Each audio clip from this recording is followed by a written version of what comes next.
और एक नारी सावित्री अपने निज पति को, सावित्री अपने निज पति को अम्बर दे वापिस ले आई।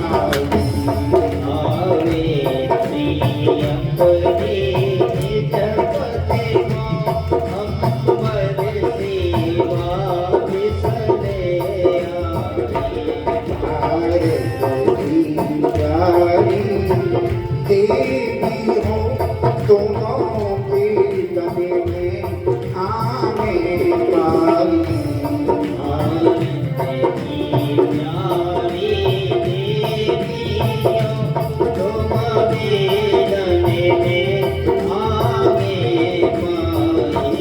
अच्छा सावित्री जो अपने पति को यमराज से जिसने वापस ले लिया, ये बात भी ही नारी थी।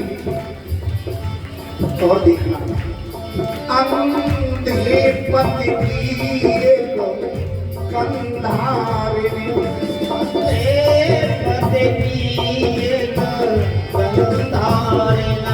अंधे पति की कंधारिणी कानन दीवाने सुन पाई।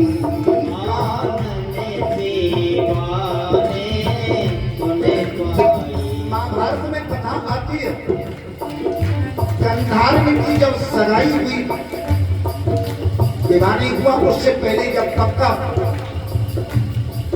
उसने सुना कि मेरा होने वाला पति आंखों से अंधा है। धन्य हो उस नारी को, उसने क्या किया, अंधे पति की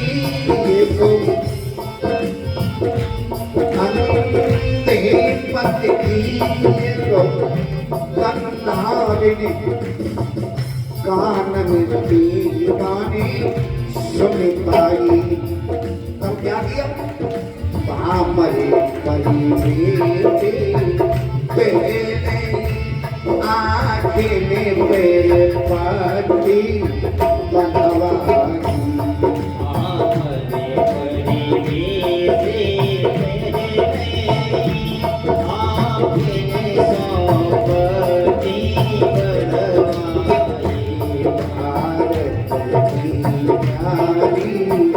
देवी हो तुम बेदने में आने वाली,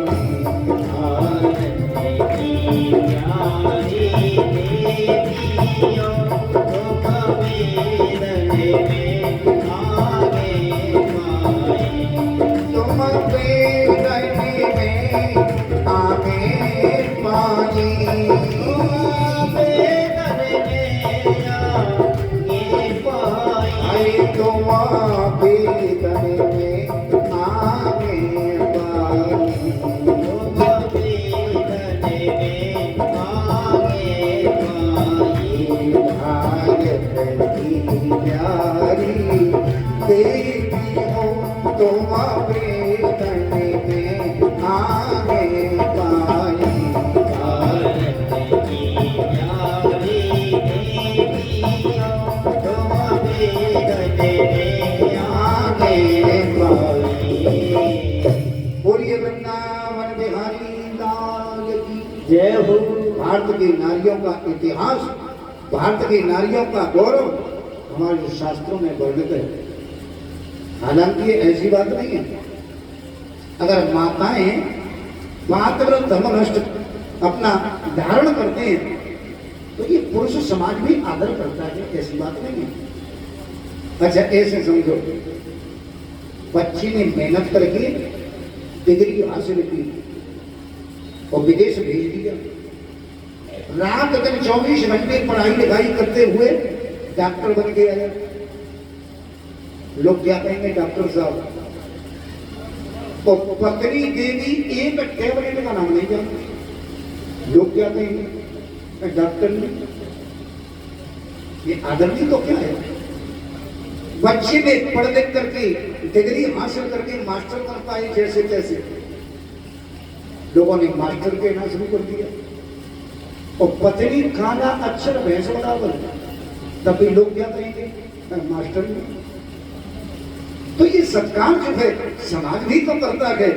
इसलिए महाराज ये कथाएं कहते हैं हमें पाक व्रत धर्म धारण करना चाहिए, और हमारी माताओं का तो सहज में कल्याण होगा। तो ऐसे अत्रि और अनसुईया का चरित्र यहाँ भागवत में आप लोगों ने सुना, जिनसे 3 पुत्र पैदा हुए, और ये तीनों के तीनों ही परमात्मा हुए। ये विस्तार से वर्णन किया। सुखदेव जी कहते हैं राजन परीक्षित, इसी प्रकार से ये 9 कन्या थी, इन 9 ऋषियों के लिए विवाह दी गई। अभी आप बीच वाली कन्या के उस पूरे कुल का ये विवरण सुन रहे हैं। ये 3 कन्या आकृति, देवहूति, प्रसूति, लेकिन ये 2 कन्या जो बची उनका क्या हुआ? तो उन्होंने कहा कि आकृति का जो विवाह था वो महाराज इन्होंने बड़े सुंदर ढंग से आकृति का विवाह जो है वो मरीचि के साथ में किया। आकृति देवहूति जो प्रसूति थी, इनमें से महाराज आकृति देवहूति प्रसूति युत विस्मृता, और इन्होंने ब्रह्मा जी से जो उत्पन्न है रुचि प्रजापति, उनके साथ में विवाह कर दिया। रुचि की पत्नी बनी आकृति देवी, और इसके बाद में एक कन्या बची, और जिसका विवाह इन्होंने दक्ष प्रजापति के साथ में किया, प्रसूति का विवाह। और दक्ष प्रजापति जो थे ये ब्रह्मा जी के मानस पुत्र थे, इनके साथ में इनका विवाह हुआ। ब्रह्मा जी के पुत्र जो दक्ष हैं, उन्होंने मनुनंदिनी प्रसूति के उदर से 16 कन्याएं उत्पन्न की। 16 कन्या उत्पन्न की। इन 16 कन्याओं में से कुछ कन्या इन्होंने विवाह किया। भगवान दक्ष ने उनमें से 13 कन्या धर्म के लिए विवाह दी। एक अग्नि देवता को दे दी, और एक जो थी वो पितृगणों को दे दी। अग्नि को जो दी गई कन्या उसका नाम था स्वाहा। हम जो हवन करते हैं आहुति के बाद स्वाहा बोलते हैं। अगर स्वाहा नहीं बोलेंगे तो आहुति देवता में पहुंचेगी नहीं, क्योंकि ये स्वाहा नाम की जो कन्या थी वो अग्नि की पत्नी है, अग्निदेव की, इसलिए स्वाहा बोलना चाहिए। एक कन्या थी जो पितरों को दे दी गई, इसका नाम था स्वधा। ये जल तर्पण करते हैं हम पुरखों के लिए कुआर की महीना में। उस समय पर जलांजलि देते समय पर स्वधा बोलना चाहिए। जैसे हवन करते स्वा बोलते हैं, ऐसे स्वधा बोलना चाहिए, तभी पितरों के लिए वो जलांजलि प्राप्त होगी। इस तरह से महाराज एक जो कन्या बची जिसका नाम सती था, ये भगवान शंकर को विवाह दी दक्ष ने। तो महाराज ये सती का जब विवाह हो गया तो इनका वंश पूरे नहीं हुआ। क्यों? इन्होंने अपना शरीर अपने पिता के घर जाकर के भस्म कर दिया, इसलिए कोई संतान नहीं हुई। बड़ा आश्चर्य हुआ। परीक्षित ने पूछा, महाराज सती ने अपने पिता के घर पीहर में मायके में जाकर के अपना शरीर क्यों त्यागा? इसका कोई कारण? बोले शंकर जी से और उनके ससुर साहब से, माने दक्ष के साथ में मनोमालिन्य हो गया था। सती के पिता में और सती के पति में दोनों में मनोमालिन्य हुआ, इसलिए प्राण जाकर के त्याग दिए। बोले महाराज इस कथा को विस्तार से बताइए। क्यों? भगवान शंकर जैसा देवता, उनका तो किसी से झगड़ा है, ससुर साहब से क्यों झगड़ बैठे? भवे सीनवताम सृष्टो दक्षो दुहिन वत्सला विद्वेष्म करोति कस्मादो आत्मादं सती।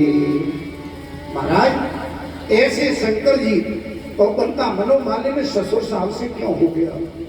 ध्यान देना, ये कथा बहुत शिक्षा देगी। इसका कारण एक ही है। दक्ष ब्रह्मा जी के पुत्र हैं, एक बार देवताओं की बैठक बैठी थी, विचार ये हुआ कि चुनाव हो जाने चाहिए, प्रजापति किसको नियुक्त किया जाए।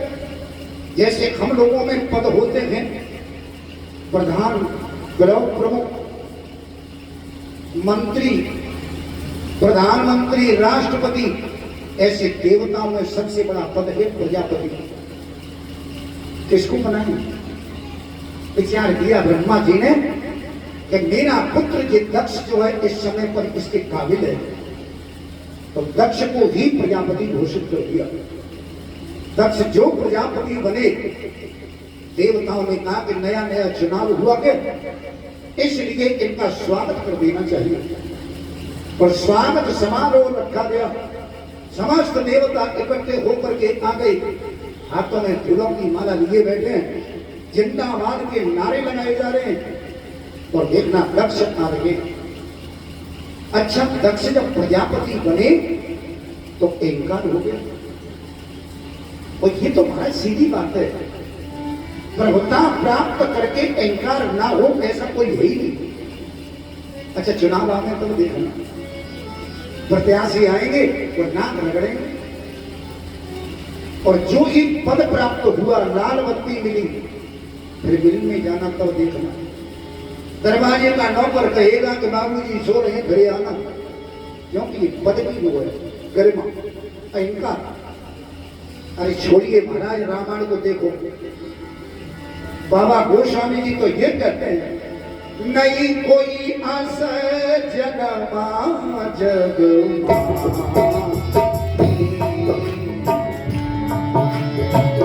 नहीं कोई आस जगमा जग,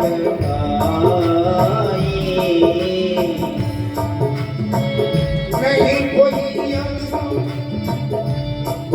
जगमा जगमाई,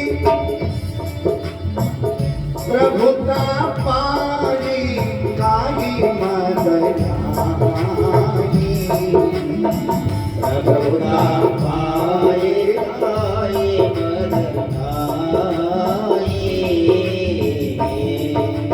संसार में ऐसा कोई है ही नहीं कि प्रभुता प्राप्त करके अहंकार ना हो। आज अहंकार में जो बैठ करके रथ में आ रहे हैं, देवताओं ने जो देखा, दक्ष प्रजापति आ गए, खड़े होकर के बुलंद आवाज में जय जयकार लगा रहे हैं और गले में फूलों के हार डाल दिए। बड़े प्रसन्न है। मंच सजा हुआ था, उसके ऊपर जाकर के जो ही दक्ष पहुंचे, चार देवता खड़े थे स्वागत के लिए। चारों ओर नजर घुमाई, सब स्वागत के लिए खड़े थे, लेकिन तीन बैठे हैं, ये खड़े नहीं हुए। जिनमें महाराज ब्रह्मा जी, एक तरफ भगवान विष्णु, बीच में शंकर जी, ये खड़े नहीं हुए। क्यों? ब्रह्मा जी सोच रहे हैं मेरा पुत्र है, क्यों खड़ा हूं? भगवान विष्णु सोच रहे हैं मैं देवताओं का भी देवता, प्रधान देवता, तो इसलिए वो खड़े नहीं हुए। शंकर जी बीच में बैठे थे, उन्होंने कहा अगल का खड़ा नहीं हुआ, बगल का खड़ा नहीं हुआ, तो वहीं का ही में है जाए। बोले बाबा वैसे ही बैठे। दक्ष ने चारों ओर देखा, ये तीन बैठे हैं, हाथ ऊपर किए, सुनियताम सुनियताम, माने सुनो सुनो। देवताओं ने कहा ये बोल रहे हैं, सुन लो। हाँ महाराज बोलो। बोले ये सब खड़े हैं, अच्छी बात है। एक बात कहना चाहता हूं, दक्ष ने कहा जहां सभ्य समाज एकत्रित हुआ हो, वहां एक असभ्य आ जाए तो पूरे समाज का रंग धूमिल हो जाता है। देवताओं ने इधर उधर देखा, यहां सभ्य कौन है? दक्ष ने कहा कहां देख रहे हो? ये देखो मेरी दाहिनी तरफ, ये ब्रह्मा जी खड़े नहीं हुए, कोई बात नहीं, मेरे पिता हैं। भगवान विष्णु खड़े नहीं हुए, कोई बात नहीं, ये देवताओं के देवता हैं। लेकिन बीच में ये बैठा शंकर, जिसे मैंने अपनी पुत्री विभा दी, ये तो दामाद है, मेरे बच्चे की तरह है, पुत्रवत है, इसको तो खड़ा होना चाहिए था। लेकिन क्यों होगा?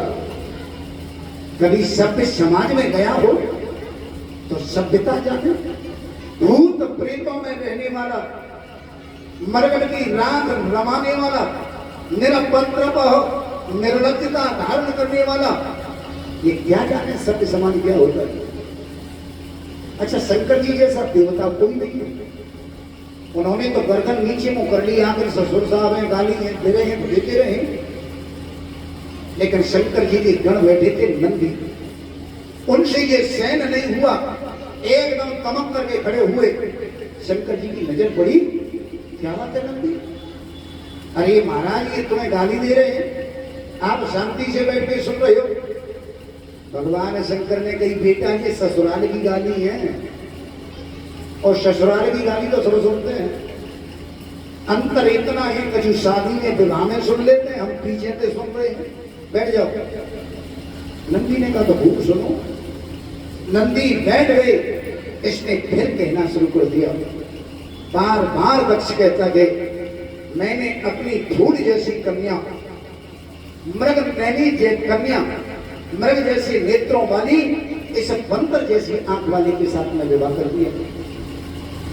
किसी ने पूछा कि एक बात बताओ, ये अवगुण तुम्हें अब दिखाई दे रहे हैं, आपने विवाह किया तब दिखाई नहीं दिए। दक्ष ने कहा, दिखाई तो कभी दे रहे थे, लेकिन मेरे पिता ब्रह्मा नहीं माने, इसलिए मुझे विवाह करना पड़ा। नहीं तो कहां जैसे मृग जैसे नेत्रों वाली मेरी कन्या, तो कहां ये बंदर जैसी आंख वाला। अब नंदी से सहन नहीं हुआ, तमाम करके खड़े हो गए। शंकर जी ने पूछा, कहा बात है नंदी, बार बार क्यों खड़े होते हो। अरे बोले, बाबा महाराज आपको कोई बंदर जैसी आंख वाला कहे, हम सुनते रहे।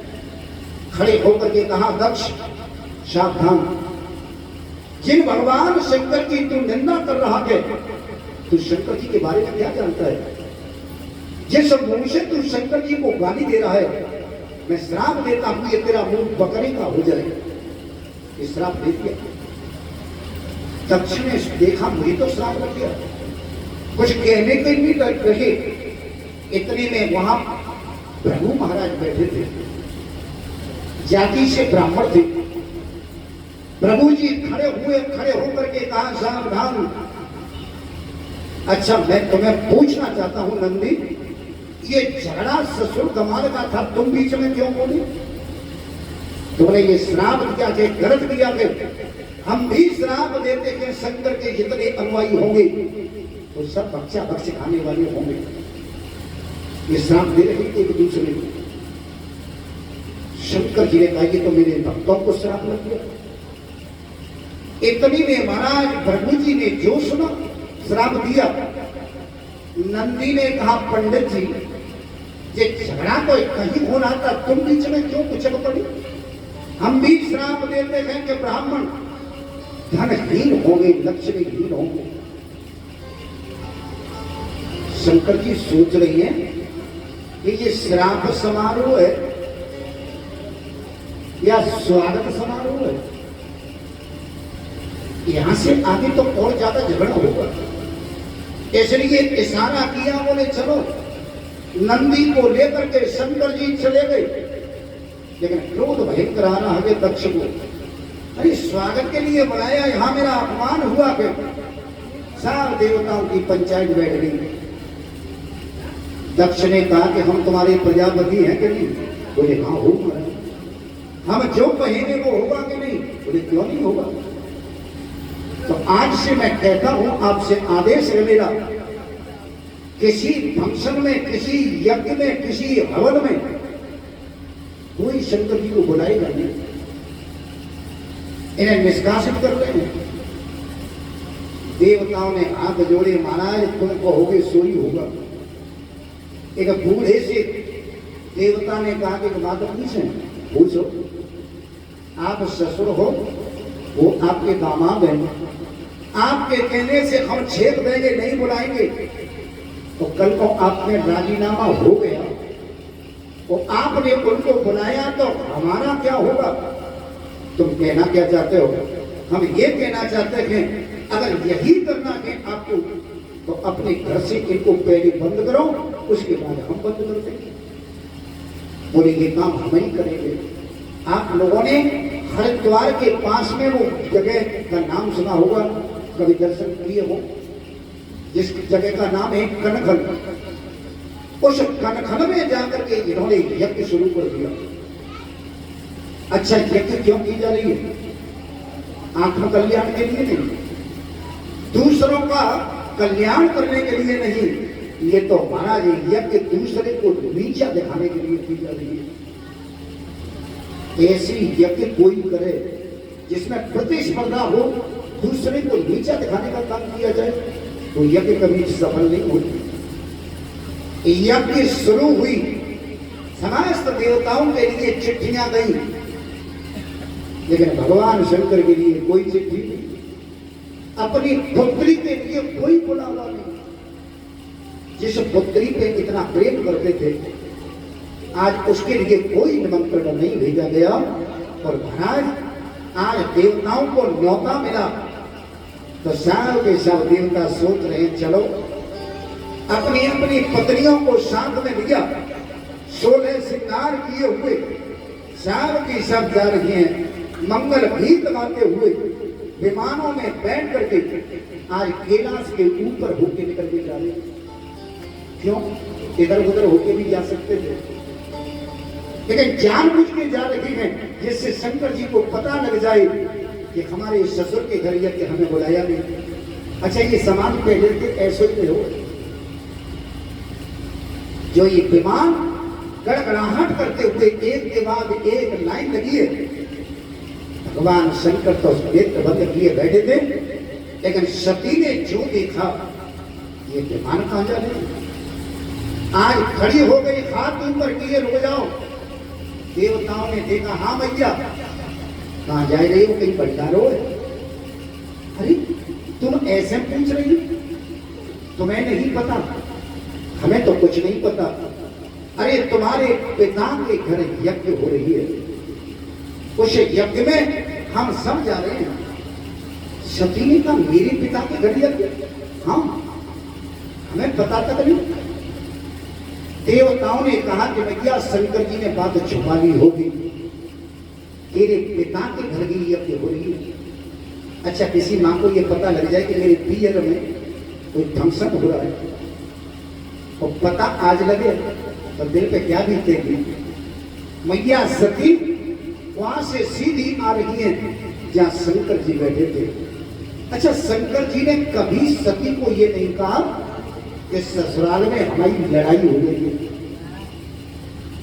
कथा क्या कहती है, अगर हल्का फुल्का झगड़ा ससुराल में हो जाए तो पत्नी को मत बताओ, नहीं तो महाराज उसे दुख होगा। शंकर जी ने बताया नहीं आज तक। सती पास में पहुंच गई और जाकर के चरण दबाना शुरू कर दिया। जो ही चरण दबाना शुरू किया, भगवान शंकर समझ गए, आंखें बंद कर ली। पूछा, सती क्या कारण है, कैसे पैर दबा रही हो? बोले, बाबा हम सती हैं, पतिव्रताओं का धर्म है पति के चरणों की सेवा करना। शंकर जी ने कहा, वो ठीक है, पर आज कुछ ज्यादा ही सेवा हो रही है, कोई कारण? सती के बोलने का तरीका देखना। व्यासी लिखते हैं, सती मैया कहती है, प्रजापतिस्तु ससुरस्य सांप्रतो निर्यापितो यज्ञ महोत्सवं किल वयं च तत्राभिसराम पामते यद्यर्ति यद्यर्तितामि विरुधा प्रयत्ति की। क्या बढ़िया बात कही।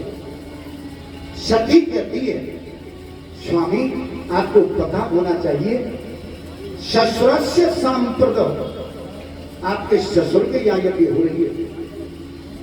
ये नहीं कहा कि मेरे पीयर में है रही है। अगर मैं ये कहूंगी मेरे पिता के घर यज्ञ तो कह देंगे तू ही चली जा। अगर मैं ये कहूंगी तुम्हारे ससुर के यहाँ के, तो शायद सब चलते।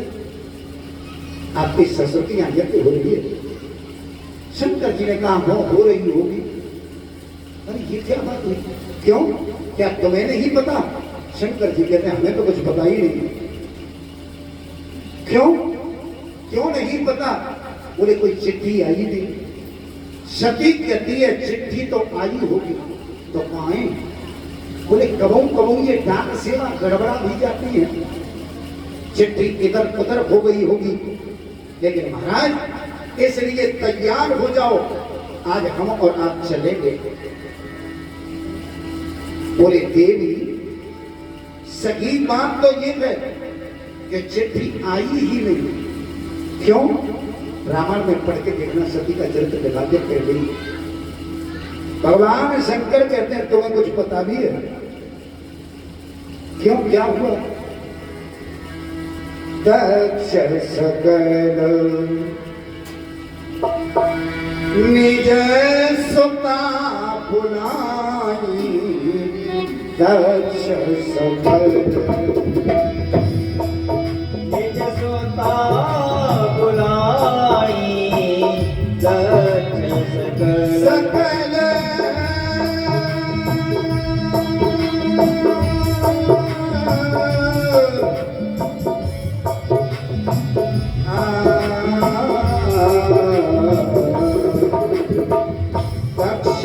सकल निज आई सुता बुलाई, हमारी देर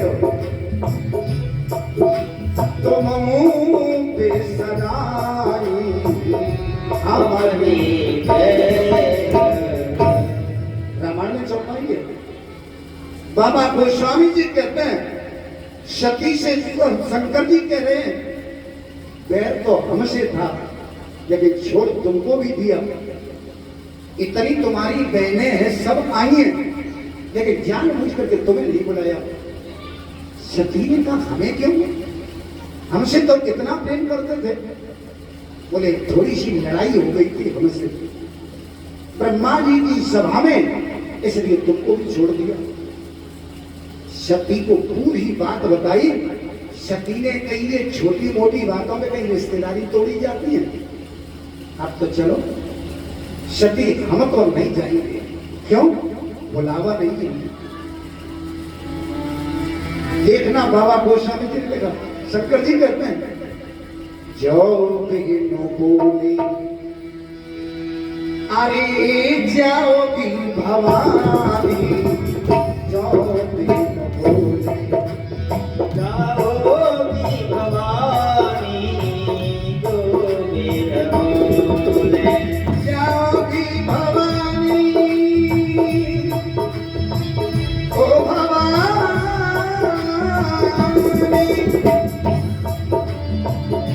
जाओगी भवानी,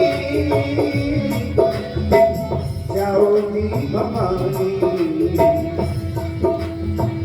जाओगी भोगी, जाओगी भवानी,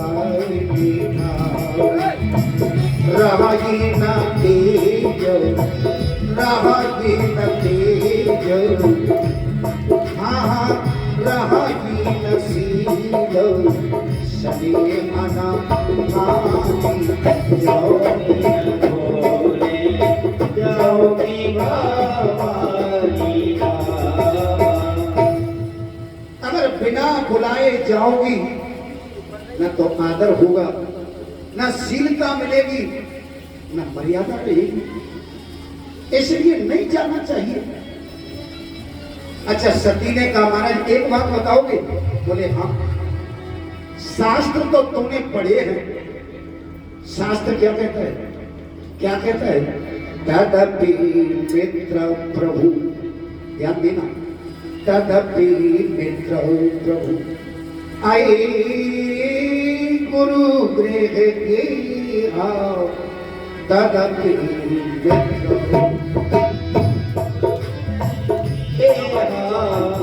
तदपि मित्र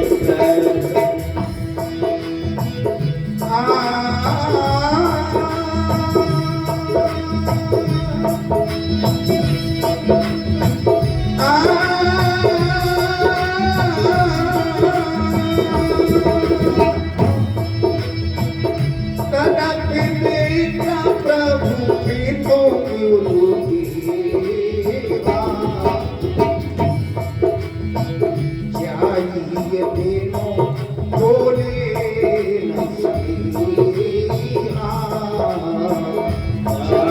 ये बिनो बोले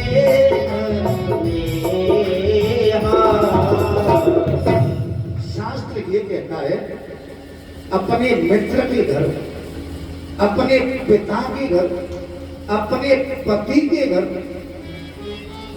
और अपने स्वामी के घर अगर कोई फंक्शन हो रहा है और भले ही कार्ड नहीं आया हो, जाने में कोई परेशानी नहीं। गुरु के घर, पिता के घर, मित्र के घर, स्वामी के घर बिना बुलाए भी जाया जा सकता है, ये शास्त्र कहता है। भगवान शंकर कहते हैं सही कहा तुमने। शास्त्र ये तो कहता है, लेकिन शास्त्र एक बात और भी कहता है। क्या कहता है? तदपि विरोध मानी जा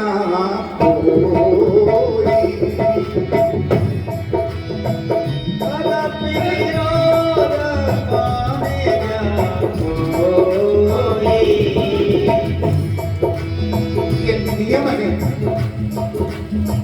तदपि विरोध माने जहाँ कोई तहाँ कभी कल्याणो न होई गई कल्याण होई बिना बुलाए, चाहे पिता का घर हो, गुरु का घर हो, मित्र का घर हो, वहां जाने में बुराई तो कुछ नहीं है, लेकिन वहां कोई विरोध करने वाला ना हो। अगर वहां विरोध करने वाला हो तो नहीं जाना चाहिए। सती ने कहा कि हम तो जाएंगे, चाहे कुछ भी हो, आखिर मेरे पिता का घर है, यज्ञ हो रही है। भगवान शंकर कहते हैं तुम नहीं मान रही तो तुम नहीं चले जाओ, तुम्हारे बाप का घर है, हम मना नहीं करेंगे।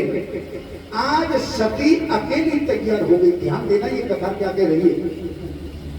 अपने पति की बात को माना नहीं और सज्जनों चलने लग गई सती। तो आज जो ही सती चली सोई नंदी आ गई। मैं क्या, आजा बैठ जा मेरी पीठ पे, मैं लेकर के चलूं। और देखना नंदी की सवारी करते हुए मैया जा रही है और जो ही दक्ष के यहां पहुंच रही है, दक्ष ने जो देखा ये कैसे आ गई, बुलाया नहीं, मुंह घुमा दिया। ध्यान देना, जिसकी कन्या है, जिसकी पुत्री है, आज उसने भी मुंह घुमा दिया। सती ने देखा यहां तो अपमान हो रहा है, पिता मेरी तरफ देख तक नहीं रहे। और महाराज अपमान मिलेगा ही मिलेगा, ध्यान रखना। जिसने अपने पति की बात ना मानी उस नारी को यही होगा। कथा कह रही, कल्याण न होइबा नारी को,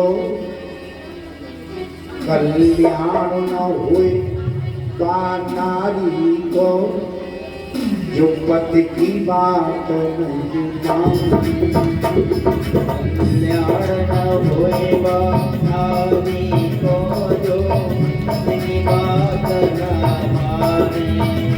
कल्याण न होइबा नारी को, जो पति की बात नहीं माने।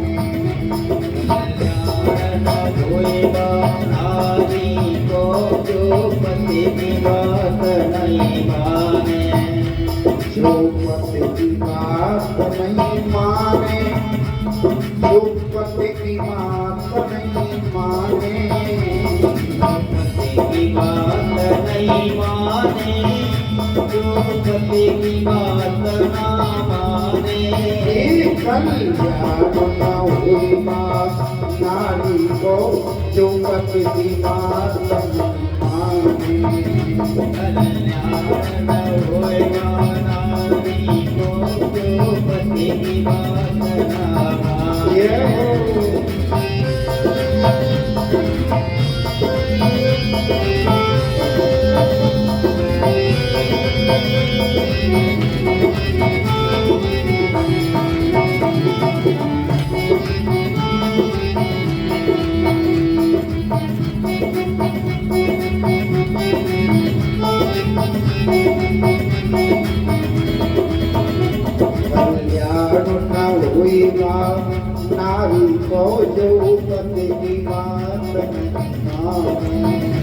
कल्याण न होए नारी को जो पति की बात ना माने।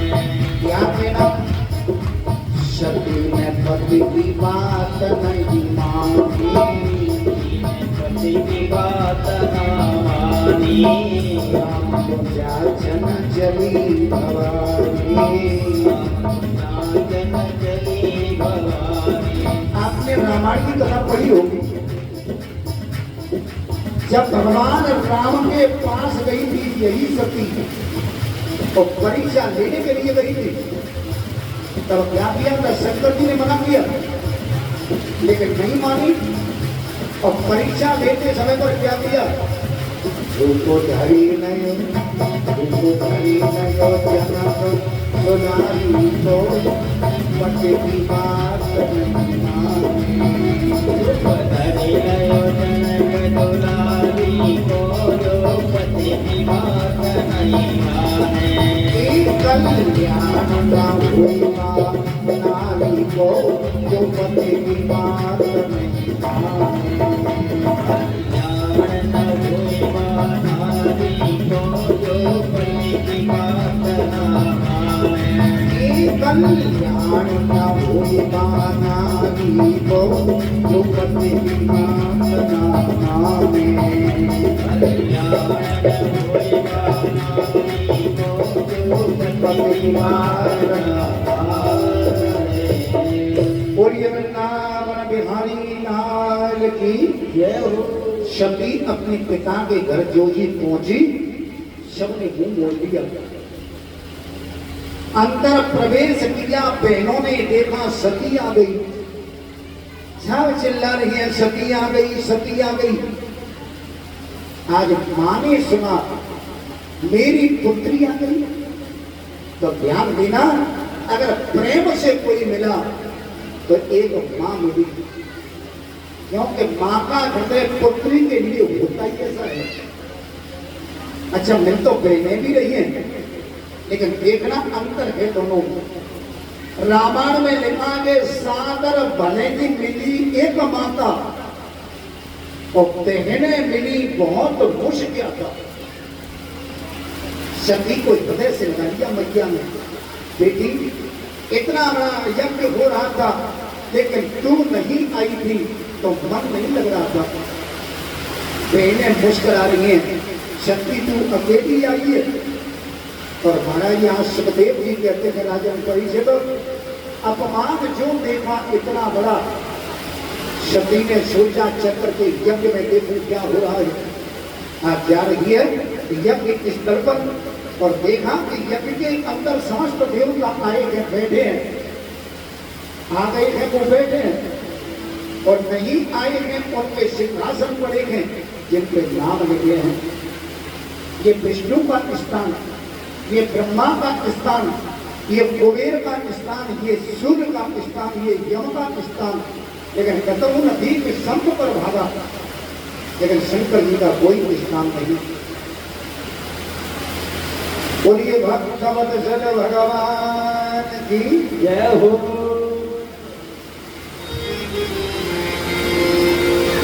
बोली भक्ति के हरिलाल की।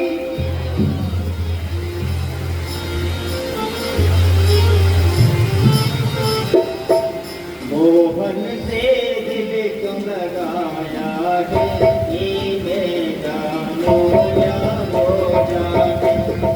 मोहन से दिल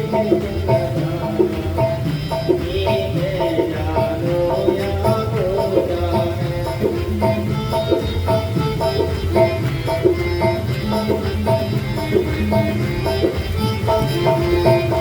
ये मैं जानो या वो जाने। ये मैं जानू या वो जाने।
उतना जगनी बदना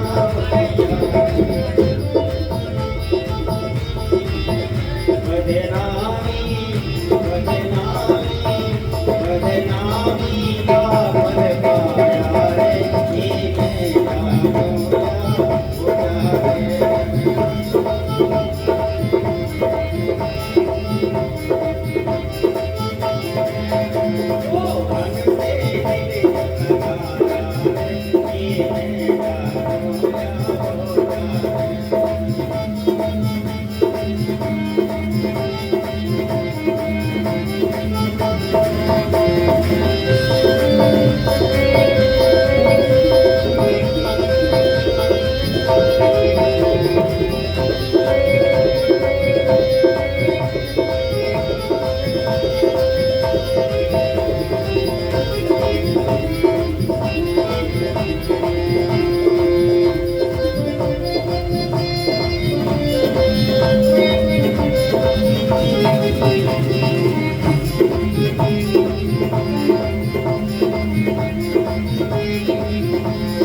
मोया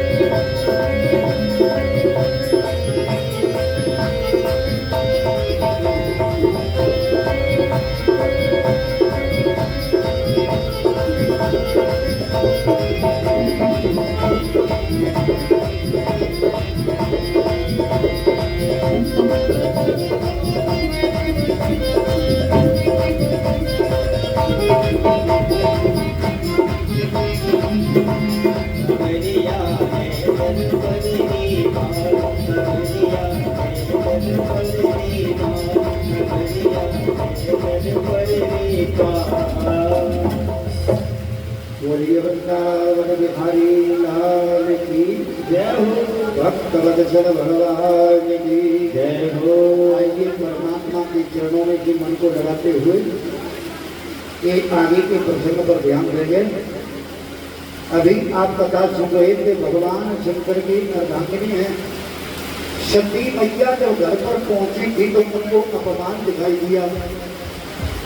उन्होंने विचार किया यहाँ मेरे पति के लिए कोई स्थान नहीं, और वो पत्नी कैसी जो पति के अपमान को देख करके भी क्रोध न आवे।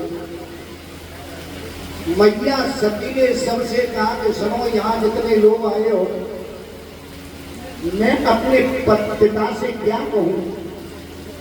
वो तो शंकर जी के बारे में कुछ जानते ही नहीं, जिनका नाम शिव है, और शिव का अर्थ होता है जो कल्याण करने वाला होता है,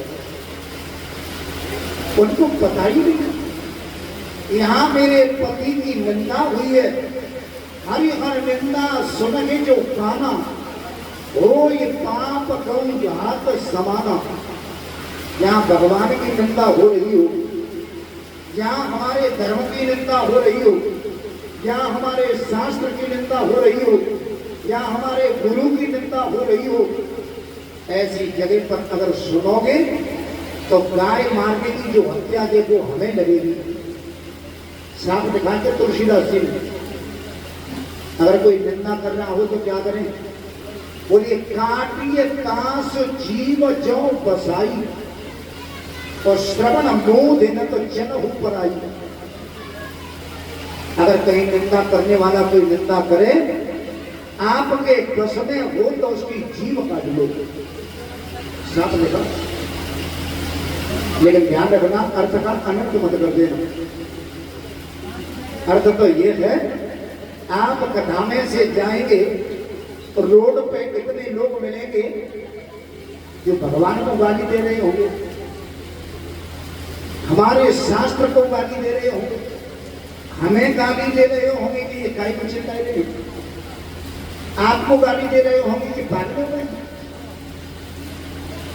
तो आपने सोचा कि हमारा शास्त्र कहता है कि जीव काट लो, तो अगर आपने जीव काट ली तो क्या होगा, वो मरेंगे और आपके ऊपर भारतीय संविधान की धारा 302 मतलब जेल में हो। तो फिर क्या करें, इसका अर्थ तो ये है, काटिए ताश जीव जो वसई। अगर कोई निंदक हो, आपके वश में हो, तो उसे शास्त्रों का ऐसा प्रमाण दीजिए जैसे उसकी जीव चलना बंद हो जाए। अगर जीव चलना बंद हो गई तो मानो कट गई, और तब भी नहीं बंद हो तो शाम लिखा गोस्वामी जी ने, श्रवण मुंह दिन को चला ऊपर आई, तो कान बंद करो, निकल जाओ भैया बता दे। यहां मैया इसी बात को कहती है, मेरे पति की निंदा हुई है, इसलिए अब यहां मेरा रुकने का कोई औचित्य नहीं है। उस जगह पहुंच गई जहां हवन कुंड था, और सती ने दोनों हाथों को जो ही जोर से भिड़ा, योग के माध्यम से अग्नि प्रकट हो गई शरीर में। रामायण में लिखा है, ओ रामा असक योग अग्नि बनुजारा, रामा ओ रामा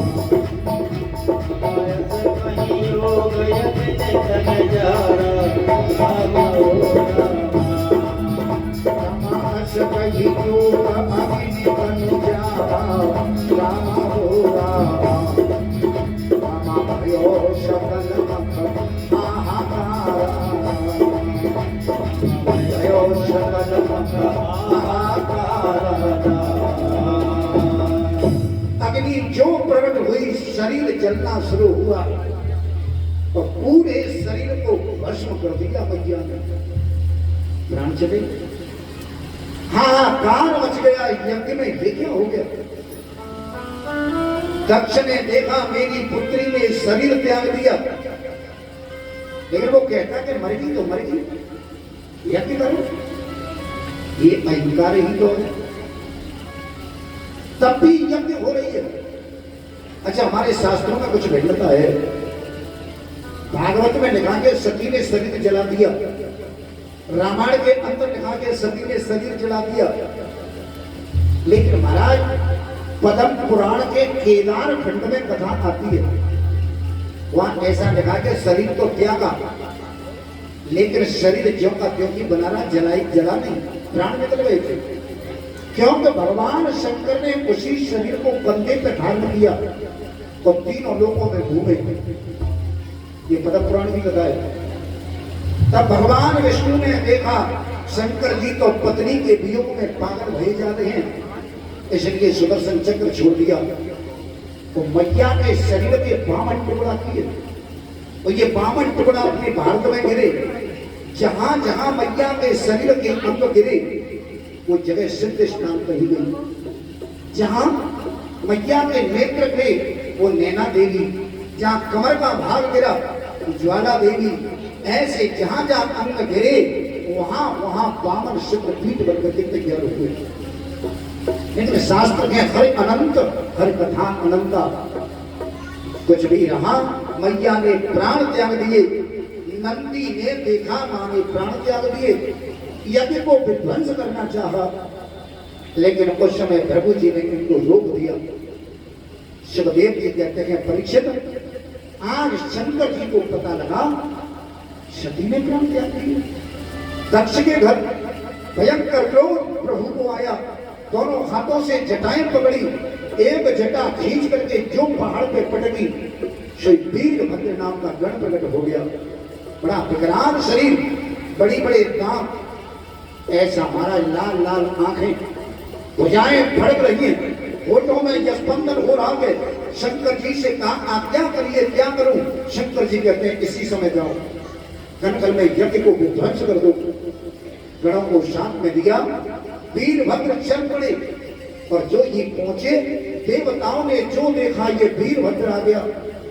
देवता भाग रहे हैं, जो यज्ञ में आए थे नौका खाने, भागने लगे।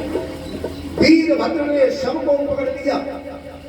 देवताओं से कहा, क्यों भाग रहे? अरे अगर यज्ञ में भाग लेने आए हो तो भाग लेकर के ही भागना, ऐसे कैसे भाग जाओगे? सबको बांध लिया। सबसे पहले प्रभु जी पकड़ लिए, जो यज्ञ करा रहे थे। उन्होंने कहा कि भैया हमने तो कुछ नहीं किया। बोले शांत रहो, चोर कभी नहीं कहता कि हमने चोरी करी है। नंदी बताओ, शंकर की निंदा हो रही थी तो ये प्रभु जी क्या कर रहे थे? बोले बैठे बैठे दाढ़ी हिला रहे थे। प्रभु की दाढ़ी पकड़ी, एक झटका दिया, दाढ़ी खींच ली और हवन कुंड पे पहुंच गई। रुद्राय पशुपतये नमः स्वाहा, अग्नि में छोड़ दी। भूखा देवता पकड़ लिए, हमने कुछ नहीं किया। नंदी बताओ, शंकर की निंदा हो रही थी, ये क्या कर रहे थे? बोले बैठे बैठे दांत फाड़ रहे थे, हंस रहे थे। एक ही भूषा में सोने, ऊपर के सोने, नीचे के हाथ में आ गए। हवन कुंड में पहुंचे, रुद्राय पशुपतये नमः स्वाहा। बोले बढ़िया यज्ञ है नहीं अब। भग देवता की आंखें खींच ली, स्वाहा कर दिया। नंदी से कहा, नंदी हाँ, वो मुख्य यजमान कहाँ है? दक्ष पर्दे के पीछे छिपाए गए, खींच करके बाहर ले आए। गिड़गिड़ा रहे थे दक्ष, उसी समय तलवार निकाल करके जो ही इनके गर्दन पर प्रहार किया तो तलवार टूट गई, क्योंकि ये मानस पुत्र है ब्रह्मा जी के। तब वीरभद्र ने एक पैर छाती पे रखा, दोनों हाथों से मस्तक पकड़ा और जैसे धोबी कपड़े को उमेटता है ऐसे ऐंठ करके इसकी गर्दन तोड़ दी तो हवन कुंड में जाकर के पूर्ण आहुति। रुद्राय पशुपतये नमः स्वाहा। आदमी जब हवन होता है और लास्ट में जाकर के नारियल छोड़ा जाता है, गोला छोड़ा जाता है, ये दक्ष के मस्तक का ही प्रतीक है। यज्ञ विध्वंस कर दी और शब्द शब्द लौट आई। शंकर जी समाधि में बैठ गए। शाम के सब देवता इकट्ठे हुए, आपस में विचार कर रहे हैं, ये यज्ञ तो विध्वंस हो गई। अगर इसी तरह से यज्ञ विध्वंस होती रही तो संसार में यज्ञ की मर्यादा खत्म हो जाएगी, कोई यज्ञ नहीं करेगा। तो क्या करना चाहिए? बोले चलो भगवान शंकर से जाकर के निवेदन करें, अगर उन्होंने कृपा कर दी तो ये शायद यज्ञ सफल हो जाए। ऐसा विचार करके समस्त देवता इकट्ठे होकर के आज भगवान शंकर के पास जा रहे हैं और शाम के सब भगवान शंकर से प्रार्थना कर रहे हैं। कैसा भोला देवता है जिनकी पत्नी मर गई लेकिन नेत्र बंद किए बैठे हैं, देवता जय जयकार कर रहे हैं और भगवान से प्रार्थना करते हैं। ओ शिव शंकर सुनो पुकार, भोले बाबा सुनो पुकार, सब देव द्वार पे ठाड़ी। भोले बाबा सुनो पुकार, सब देव द्वार पे ठाड़ी। आए भोले बाबा, बाबा सुनो पुकार, देव द्वार पे ठाड़ी। भोले बाबा सुनो पुकार,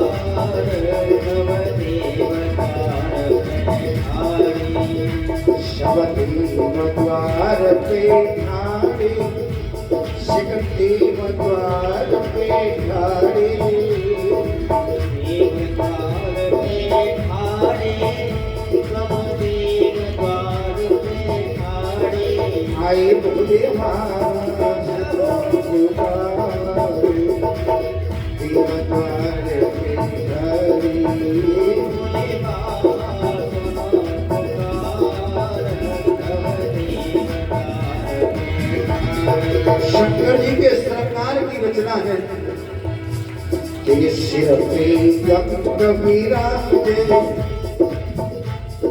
गंगा जी ने रखा है शंकर जी के माथे पे। तेरे सिर पे गंग विराजे, कानों में कुंडल साजे।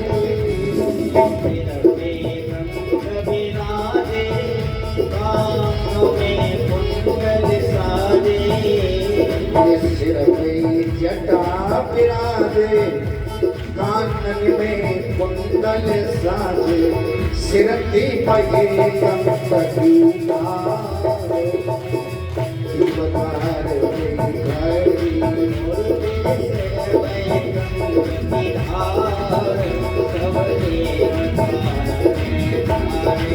आए भोले बाबा सुनो पुकार, देवद्वार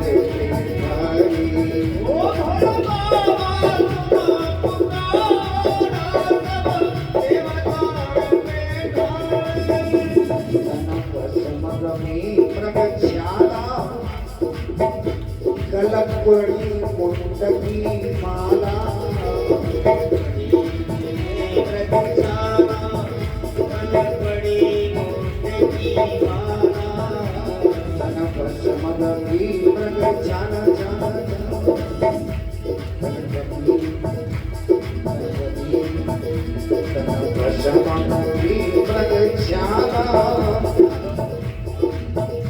गलपड़ी मुंडकी माला, माथे चंदा करे बहार। देवद्वार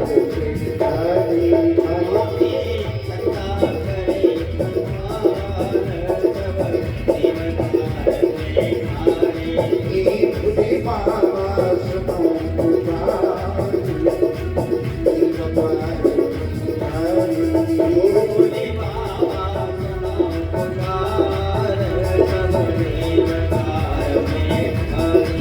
कोरा पाही अंग विराजे, डम डम डमरू निनाद बाजे।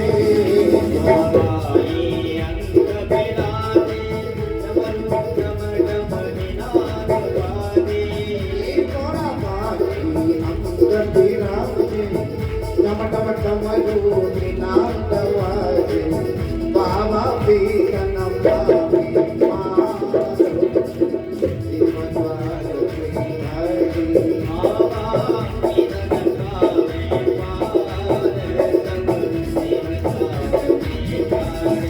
आए भोले बाबा सुनो पुकार, देवद्वार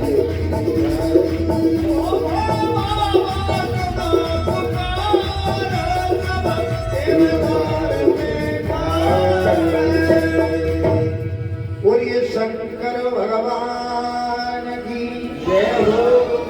आज भगवान शंकर के सामने देवताओं ने स्तुति करी। शंकर जी ने पूछी क्यों आए हो? बाबा यज्ञ विध्वंस हो गई तो हमारे पास गए हो आए हो, यज्ञ को पूरी करा दो। भगवान शंकर हंसे, पूरी खाई हुई जा रही तब हमारे निमंत्रण नहीं हटो तो कोई नहीं आयो। अब जब परेशानी आई तब आए हो, लेकिन देखना शंकर जी जैसा देवता कोई नहीं है। क्षणे रुष्टा क्षणे तुष्टा, रुष्टा तुष्टा क्षणे क्षणे। एक क्षण में गुस्सा, क्षण में प्रसन्न। शंकर जी चल पड़े और पहुंच गए कनखल में। देखा हवन कुंड टूटे फूटे पड़े हैं। यज्ञ पूरी तब हो तब यजमान जिंदा हो। सबसे पहले प्रभु बाबा आ गए। बाबा तुम्हारे झगड़े में हमारी दाढ़ी चली गई तो बिना दाढ़ी के काम चलाओ। अरे बोले महाराज बिना दाढ़ी के चैन नहीं पड़ता। इनकी दाढ़ी कहाँ है? तो बोले हवन कुंड में डालती। शंकर जी ने कहा कि कहीं बकरे की मिल जाए तो ले आओ। और बकरे की दाढ़ी प्रभु जी ने लगाई गई। भूखा देवता ने कही हमारे दांत नहीं रहे, हमें दांत मिल जाते। शंकर जी ने कहा दांतों का तुम क्या करोगे? अरे बोले महाराज दांत होंगे तो पेट भर जाएगा करेगा। नहीं तो फिर भोजन कैसे हो? हम तो पूरी वेदांती बनाती है। बोले काहे में चिंता करते हो, संसार में कुछ चीजें ऐसी भी हैं जो बिना दांत के खाई जाती है। खीर खाओ, सतुआ पियो, तुम्हें दांत नहीं मिलेंगे। और दांत दिए नहीं गए। हवन में खीर की आहुति दी जाती है। ये आहुति भूखा देवता के लिए भी है। दक्ष को निकाल करके रखा, इनका मस्तक कहाँ है? बोले मस्तक तो है ही नहीं, तो बकरी का ले आओ। और बकरी का मस्तक लाया गया, धड़ पे लगाया, शंकर जी ने कृपा दृष्टि की, जिंदा हो गया। सामने शंकर जी को देखा, तब बात समझ में आई कि शंकर जी क्या चीज है जिनसे मैंने बैर किया। हाथ जोड़ करके स्तुति करना चाहता कि, लेकिन मुंह तो बकरी का है। अब बकरी के मुंह से क्या कह सकता कि केवल बम बम बम बम निकल रहा है, बाकी कुछ नहीं जो बकरा बोलता है। आज भी हम शंकर जी पे जल चढ़ाते हैं और जल चढ़ाते समय बोलते हैं बम बम बम बम। ये भगवान शंकर जी इसी से प्रसन्न होते हैं, क्योंकि ये उनके ससुर साहब की भाषा है, इसलिए प्रसन्न होते हैं। भगवान शंकर से कहता है कि हाथ जोड़ करके आज इनको शुक्र भाषा देगी।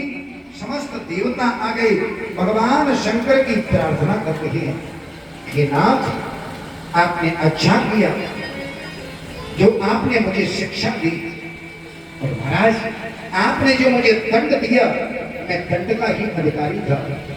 वैसे देखा जाए तो जिससे प्रेम किया जाता है, दंड भी उसी को दिया जाता है। भगवान के दंड में भी तो अनुग्रह है। देखो, कभी कभी हमें लगता है कि भगवान ने हमें ये दुख दिया है, लेकिन वो दुख नहीं है।